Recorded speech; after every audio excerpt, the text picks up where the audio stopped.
Welcome to this edition of Colors of Life. Our next guest was a favorite in Nigerian television in the 1970s. Becky Musa starred in the very popular soap Mirror in the Sun.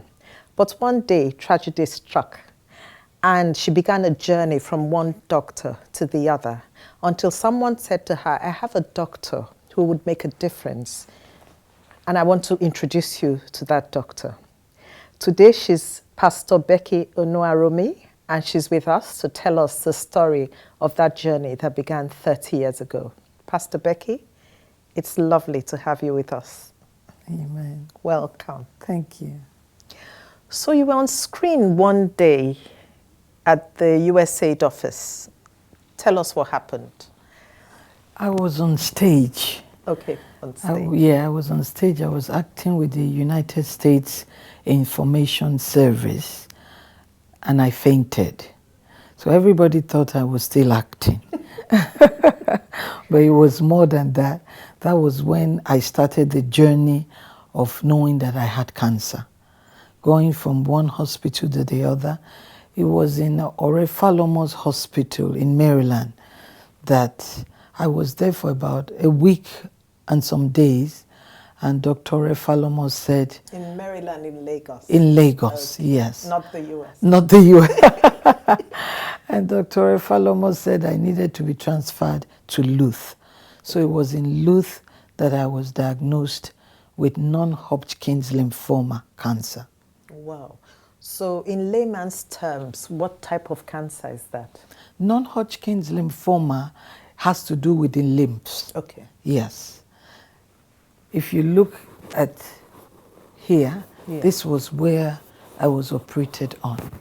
Yes. Someone came at that point in your life and said, I have this doctor you must meet. Tell us about that. Well, I had stayed in Luth for about a week. And one day I was supposed to go for surgery. Okay. I was so excited because I was always in pain. Like I said, I was bloated, and the doctors didn't come to take me for the surgery. And about 12 midnight, both of them came and told me that they couldn't do the surgery because they didn't actually know what the problem was or where to undergo the surgery. And they told me that the head cardiologist then, Dr. Ogunaike, okay. I will never forget him. He was in England, okay. And they had to call him to come to my aid. So the wife called him, he came. He was the one who actually diagnosed that I had non-Hodgkin's lymphoma. And I had 2 weeks to live.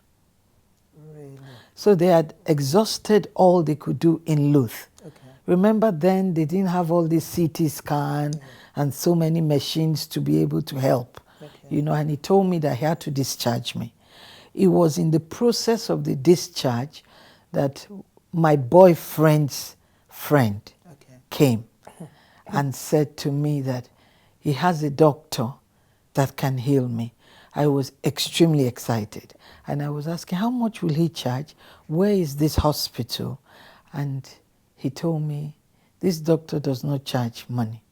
All he wants is my heart, to give my life to him. And I said I was ready. So my boyfriend and myself gave our lives to Jesus Christ in Luth at the reception. Wow. This was at a point where you were told you had like 2 weeks to live. I was discharged that day to go home and die. And prior to this, were you a person of faith at all? No. Prior to this, I was a Muslim. Okay. I was born into a polygamous home. My mother Alaja, my father Alaji, so I didn't know anything about God. Mm-hmm. Yes. Mm-hmm. Amazing. So then when he told you this, what happened? Did this new doctor just say be healed and you were healed? Well, it did happen like that. When he told me this, they took me home. And when I got home, people started coming to pray with me. Okay. Because as a popular actress, like you rightly said, the news got into the papers, on television. So a lot of people heard about it. They were coming. Some Christians then were coming to pray for me and all that. And it was one, I remember one particular pastor came from Agbo when he read about the story in the papers. And he said that the Lord told him to come and pray for me, that I was not going to die. Wow. So that was the first time I received tongues. It was in April 1988. Okay. So 1989. 89. So when you say receive tongues, what do you mean? As a born-again Christian, yes, you know, I started speaking in tongues. Okay. That day that pastor came, I was not walking. I was bedridden. I told you I was bloated. Yeah. So I was a caricature of who I was before. So I was being carried around. But that day I remember I got up from the bed, I started running, and I started speaking in tongues. I started just going around. And a lot of Christians from Redeemed Christian Church of God, Household of God, started coming to pray with me. Things were getting better. Remember, I had 2 weeks to live. Yes. And 2 weeks, I was still alive. Okay. Because I had not gotten the money to go abroad for the treatment. Okay. I was still alive. Prayers kept me alive. Unbelievable. And God provided in an unusual way through an unusual source. Can you tell us about that? Well, the source that the Lord used then was the former president of this country, President Ibrahim Babangida. Richard Damijo wrote the story in Concord. Okay. So it was the story. RMD now. RMD now. Okay. Yes, that's Richard one of Damijo. Damijo. Okay. He played a very vital role during this time when I was sick. Okay. He wrote the story in Concord. It was the story that I heard the president read that he came to my aid. Wow. I remember the day that I received the president's aid. I went to a crusade. They came to carry me to late Obadare? Obadare, Okay. thank you. Late Obadare's crusade, and they prayed for me. I remember telling myself that day that, wow, if all these people can gather just because of me, Lord, I hear that you can do anything. Remember, I was a Muslim, I had not read the Bible, so I didn't know much about the Word of God. And I said, if these people are gathered, and I was told that if I believe in your name, you can do anything. I said, just look at all these people and heal me. When we were coming back from the crusade, I fainted in the car that late Obadari sent to pick me up. Okay. And by the grace of God, through prayer, I came back to life. Wow. When we got home was when I received a letter from the president, Babangida, that he wanted to sponsor me to go to England. My goodness. So you got the funds and you went to England? Yes. Then what happened? The day that he gave me the fund to go to England, my then boyfriend, who is my husband now, yes, was the one who went to pick up the money, the tickets. He wanted to go with me because the doctor said I couldn't go alone. I needed somebody to go with me. But he did not. We both took our passports to the presidency, but he was refused visa. Okay. Can you believe that? But I'm glad he was, because he had told me long ago that if he ever leaves the country, he'll marry a white woman. So I'm the white woman that he eventually married. He picked up the money, and the next day I traveled to London. Okay. I was admitted in Brompton Hospital when I got to England.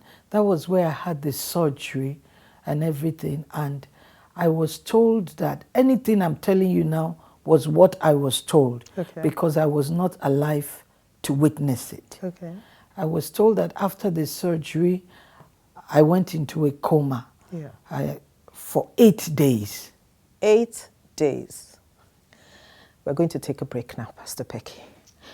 So we're talking to Pastor Becky, diagnosed with cancer, given 2 weeks to live.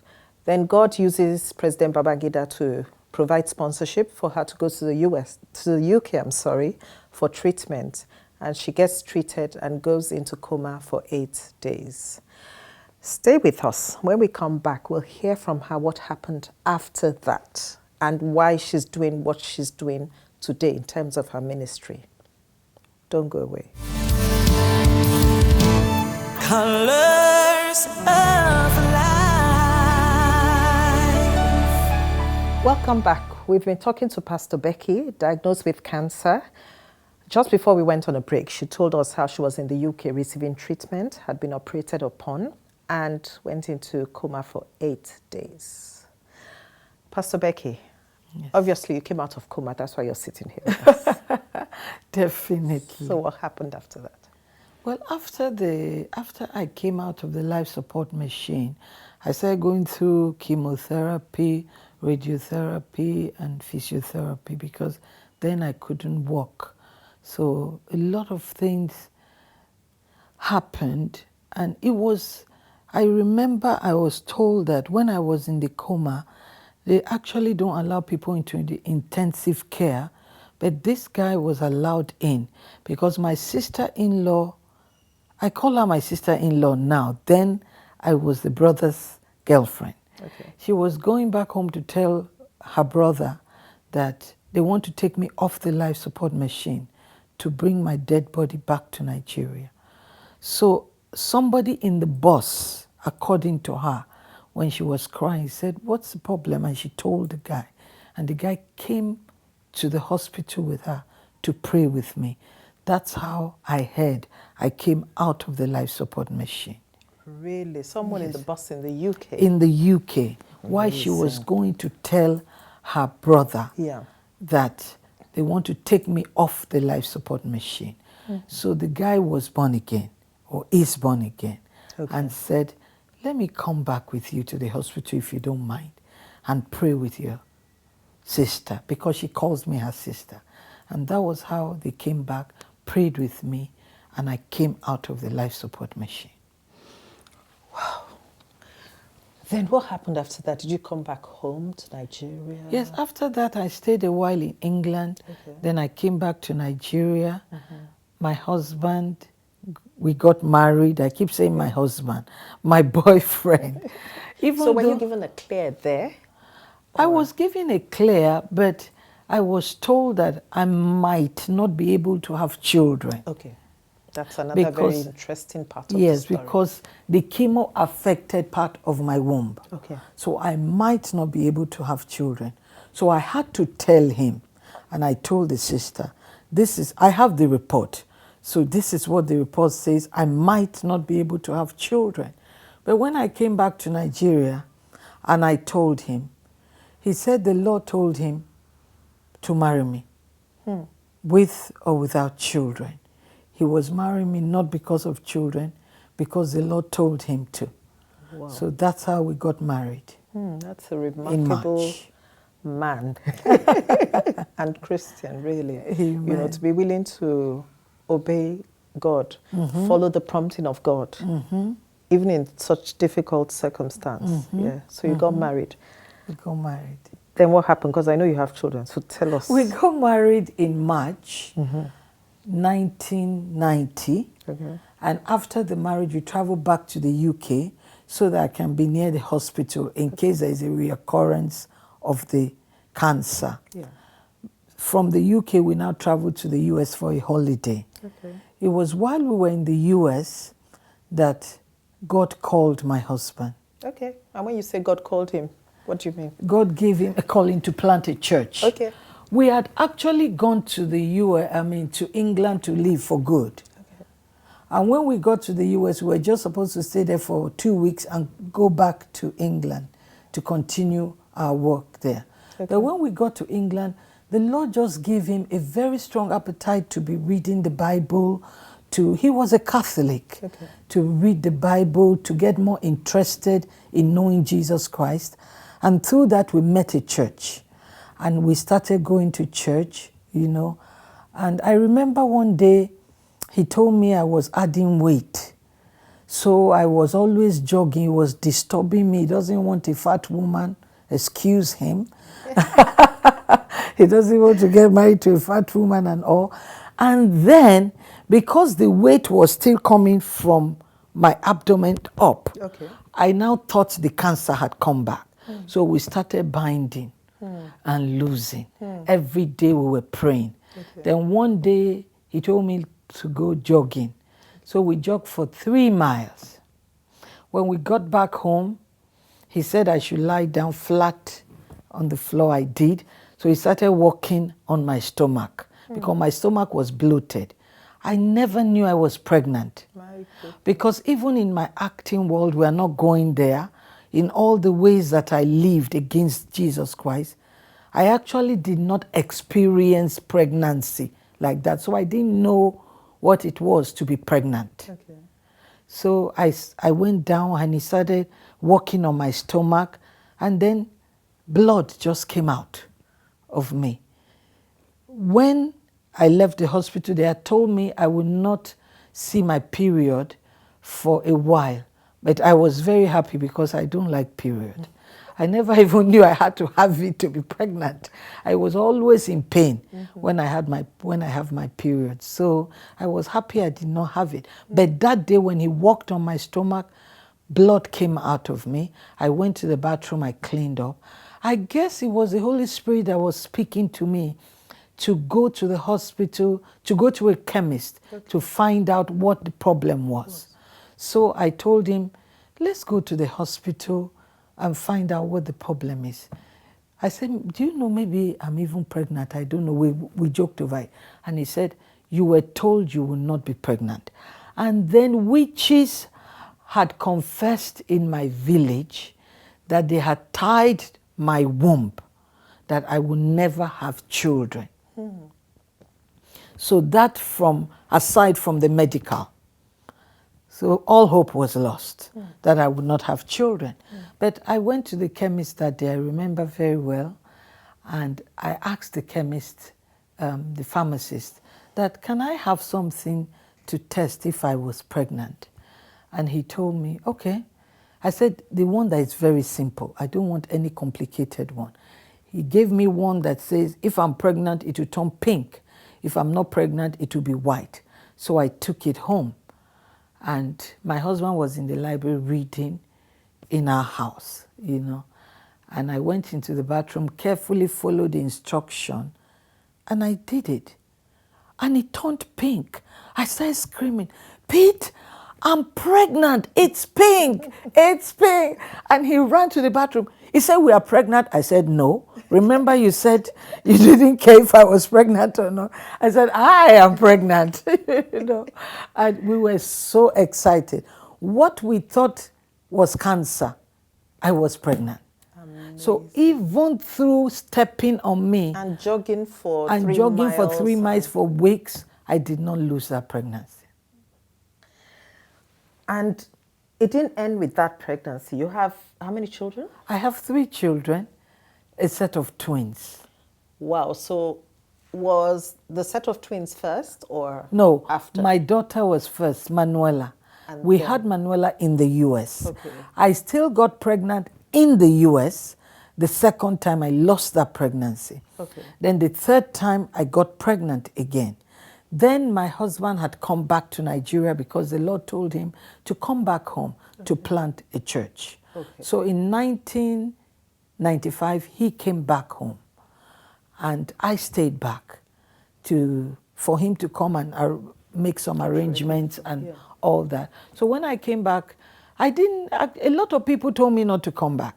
Even the doctors in the US told me not to come back because of the cancer, and they wanted to watch me. But the Lord told me to come back to Nigeria, that these children are going to be, I did not know then they were twins. Okay.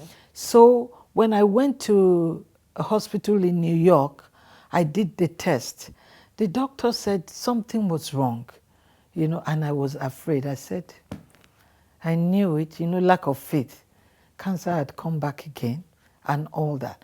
But when they did the test, they now found out they were twins. My goodness. So this is in spite of cancer. Yes. In spite of the prediction or curse of witches. Yes. God gave one child, then gave a double blessing. Yes.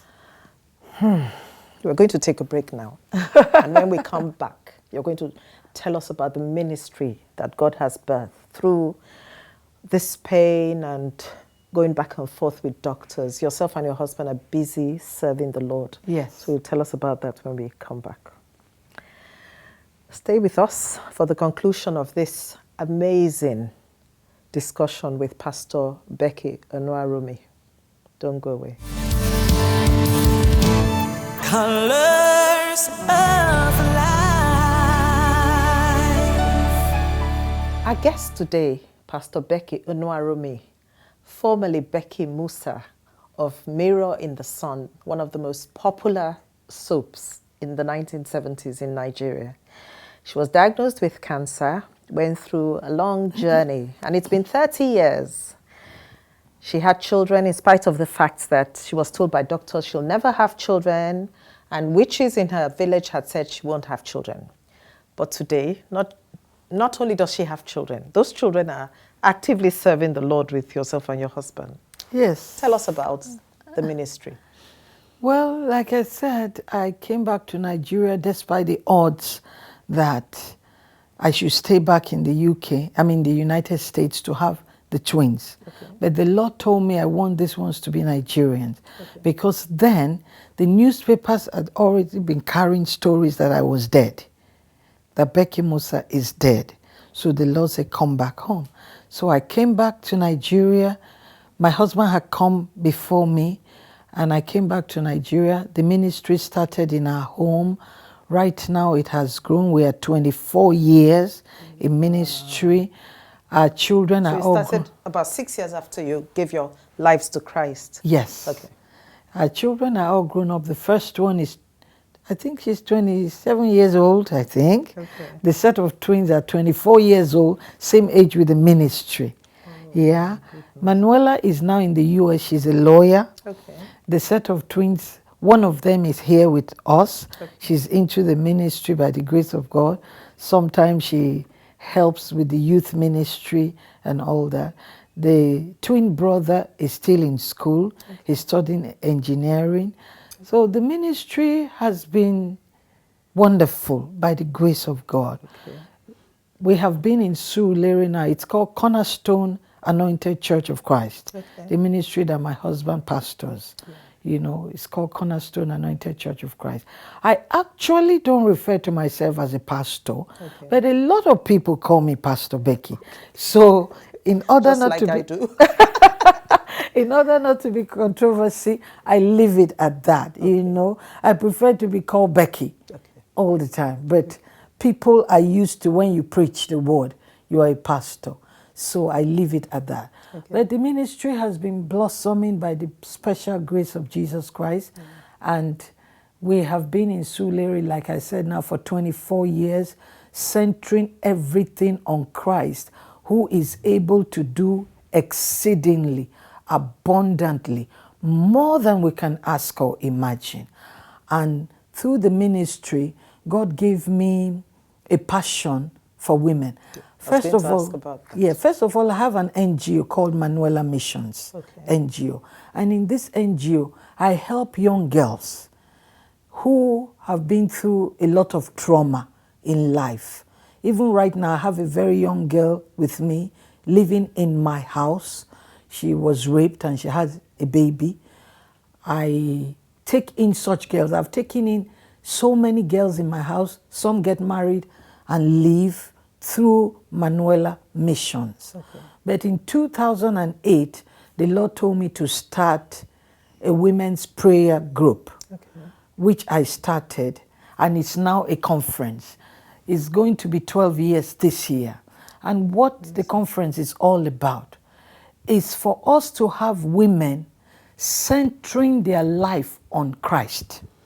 That's an amazing, angle of the lives of women. I mean, we're women, so we understand, what that is. But what I love is that the Lord said, your life should be centered on him. And that's so important. Yes. Such an important message for women, and it did for everyone else. Amen. It's been a pleasure. It's been a blessing listening to your story, and I'm sure lots of people would be encouraged.